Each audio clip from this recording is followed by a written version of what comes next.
네, 오늘 이야기해볼 내용은 제목처럼 통밥에 의지하는 엔지니어링 하면 미국에서는 안 됩니다 라는 주제로 얘기해 보도록 하겠습니다. 자, 실제로 있었던 일인데 제가 한국에서 대기업을 다닌 적이 있어요.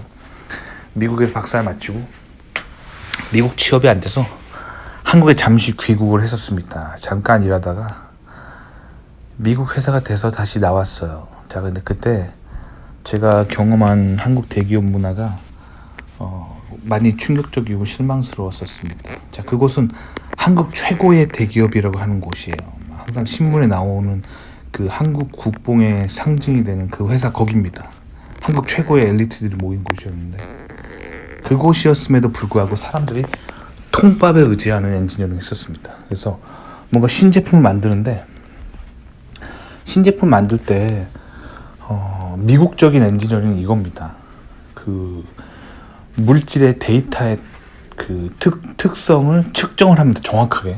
그 다음에 그 측정한 결과값을 바탕으로 그 다음에 설계를 하고 설계를 한 그 이론을 바탕으로 물건을 생산해내고 물건이 생산이 된 것이 잘 됐는지 또 측정을 해서 그거를 검증하는, 이게 기본적으로 미국의 엔지니어링의 어떤 스탠다드 같은 과정인데, 당시 제가 너무 충격받았던 게 한국 회사 엔지니어링 하는 엔지니어들은 통밥에 의지합니다.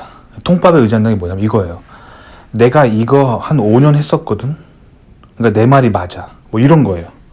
그래서 그거 그냥 이 조건으로 가면 돼. 작년에도 그렇게 했었고 재작년에도 그렇게 했었고 내가 이 일 5년 했거든. 이거 목소리 큰 사람이 이겨요. 그래서 그 소위 말하는 짬밥에 의지하는 방식으로 하는 경우가 많은데, 물론 이게 먹힐 때도 있어요. 먹힐 때도 있지만 정말 정밀하고 아주 디테일한 엔지니어링 하기 위해서는 할 때마다 데이터를 다시 뽑고 데이터를 다시 검증하는 게 맞아요. 미국은 그런 식으로 하거든요. 근데 통밥에 의지하는 엔지니어링은 사실 미국에서 하면 큰일 납니다. 미국에서는 이런 사람을 이러다가 걸리면 해고 대상이 될 수가 있어요. 그러니까 한국 기자들이 미국의 기업 문화를 정말 몰라요. 정말 모르고 한국 기자들이 항상 보도하는 미국의 기업 문화는 그냥 그 사람들도 한국 기자들이 대부분 이제 뭐 정치, 뭐 신문방송학, 뭐 정치학 이런 거 공부하신 인문계 출신이잖아요. 그래서 인문계 분들은 영어는 잘한단 말이에요. 독해는 잘해요. 그래서 보통 미국 유명 그런 방송사, 신문사들 중에서 본인의 신문사랑 정치적 성향이 비슷한 데를 그냥 찾아가지고 그 기사를, 정치성이 들어간 기사를 그냥 번역하는 거예요. 그렇기 때문에 그 미국의 어떤 실제 돌아가는 거를 한국 분들이 알 수가 없어요. 자, 미국에서는 사람을 왜 해고를 하냐면, 자, 그 업무를 할 때 합리적이지 않은 그런 업무를 하는 사람들을 찾아서 해고를 합니다.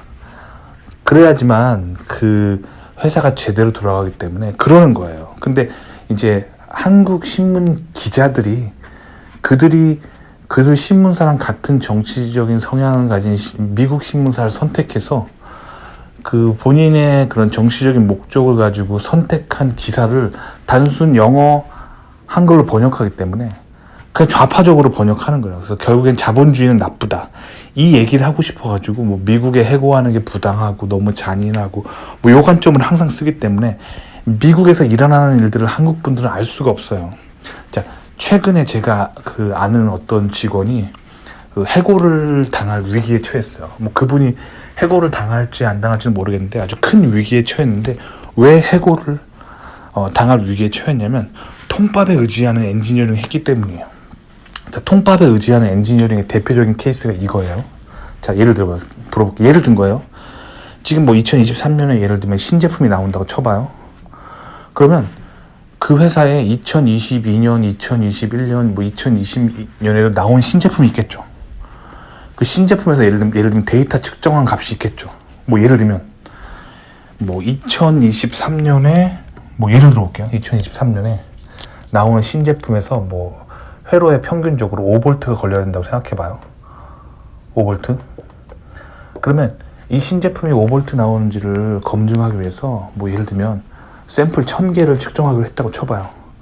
그러면 미국은 1000개 다 측정해 보면 되는 거예요. 그래서 평균이 5V가 나오는지 그걸 보면 되는 거예요. 근데 통법에 의지하는 엔지니어링이라는 게 이런 거예요. 뭐 예를 들면 2022년에 비슷한 제품에서 5V가 나왔기 때문에 2023년에 나오는 제품은 굳이 측정 안 해봐도 된다.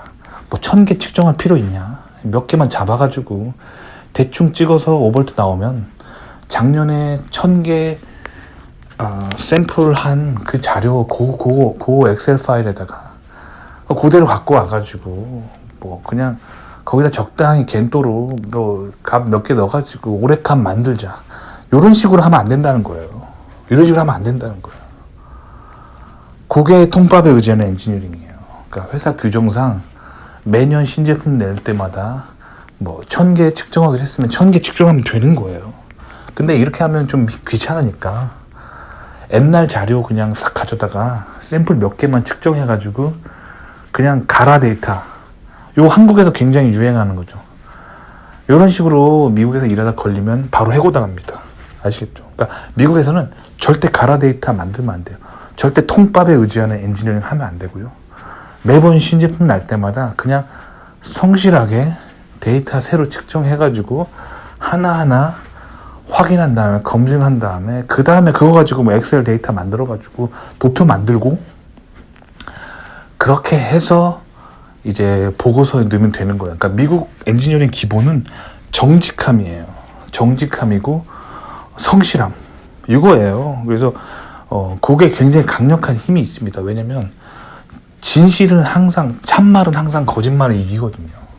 근데 한국 엔지니어링의 가장 큰 문제가 뭐냐면 가라 데이터가 너무 많이 난무합니다. 가라 데이터. 그 한국 이공계가 정말로 고쳐야 될 부분이에요. 아시겠죠? 근데 이런 통밥에 의지하는 엔지니어링은 미국에서는 절대 하시면 안 됩니다.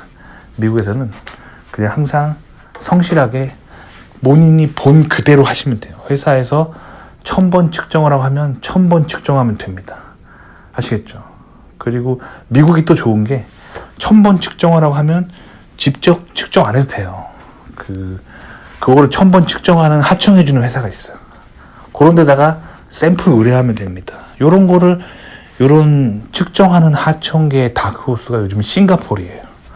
싱가포르로 다 모입니다. 그래서 뭐 샘플 1000번 측정해야 된다. 그러면 샘플 1000개를 그냥 택배로 싱가포르로 보냅니다. 그 다음에 싱가포르 거기 뭐 연구소 같은데 박사들한테 1000번 측정해 주세요 하면은 1000번 측정한 다음에 보고서 준단 말이에요. 그거를 이렇게 보는 눈만 있으면 돼요. 자, 그런데 그러니까 측정값 이런 거 할 때 진짜 하라고 하면 되는 거예요. 아시겠죠? 자, 그러면 여기서 또 이 딜레마가 발생하겠죠. 그러면 싱가포르에서 만약에 가라 데이터 하면 어떡하냐? 다 잡아낼 수가 있어요. 미국의 그런 대기업들은 과학수사대가 있다 그랬죠. 과학수사대가 있어서 다 잡아낼 수가 있습니다. 그래서 이걸 잘 알기 때문에 이제 미국에 납품하는 그런 회사들은 절대 뻥을 안 칩니다. 걸리면 끝장난다는 걸 알기 때문에 뭐 그래요. 그래서 대부분의 싱가포르 회사들은 미국이랑 많이 일해봤기 때문에 이걸 잘 알기 때문에 절대 거짓말 안 합니다. 그래서 어쨌든 미국에서는 뭐든지 그냥 규정대로 성실하게 하면 된다는 거. 절대 통밥에 의지하면 안 돼요. 그래서 제가 아는 지인이 왜 잘릴 위기에 처했냐면 회사에서 매년 나오는 신제품에 뭐 샘플 측정을 1000번 하라고 했는데 귀찮은 거야. 그래서 뭐 2022년에 한 측정한 데이터 그거 그냥 카피해가지고 대충 해가지고 올해도 비슷해요. 뭐 이렇게 가라 데이터 만들다 걸려서 해고 위기에 처했습니다. 아시겠죠? 그러니까 미국에서는 절대로 통밥에 의지하는 엔지니어를 하시면 안 됩니다. 도움되셨길 바랍니다.